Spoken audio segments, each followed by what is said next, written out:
তো বুঝতেই পারছেন আমরা এখন চলে আসছি সূর্যমুখী বাগানে। এই অঞ্চলের সবচেয়ে বড় এই বাগান। তো অনেক দর্শনার্থী এখানে ঘুরতে চলে আসছে।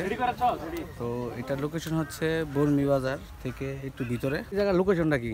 এই জায়গার লোকেশন হচ্ছে ভাই শিমুলতলি গ্রাম, কাইতপাড়া গ্রামও বলে। এখন ওই সাইডে শিমুলতলি গ্রাম, এই সাইডে কাইতপাড়া গ্রাম, মধ্যস্থলে পড়ছে। মধ্যস্থলে পড়ছে। পশ্চিম কাইতপাড়া কইলে চিনবো আর কি। আগে অনেকবার অনেক জায়গায় ঘুরছি, কিন্তু এরকম সৌন্দর্য এরকম বড় আমি আর কোনো সময় দেখি নাই। তো অসাধারণ।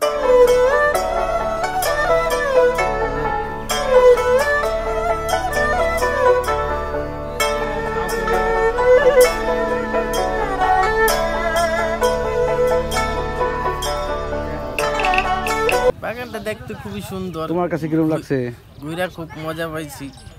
আগেবার দেখছো না এরকম? না, আগে পরে এরকম তো দেখিনি। দেখো নাই? ঠিক অনেক অনেক বড়। হ্যাঁ, অনেক বড়, অনেক সুন্দর। ও, দেখতে ভালো। দেখতে ভালো। অনেক মানুষ আছে দেখি ঘুরতে। হ্যাঁ, অনেক মানুষ আইছে আজকে তো।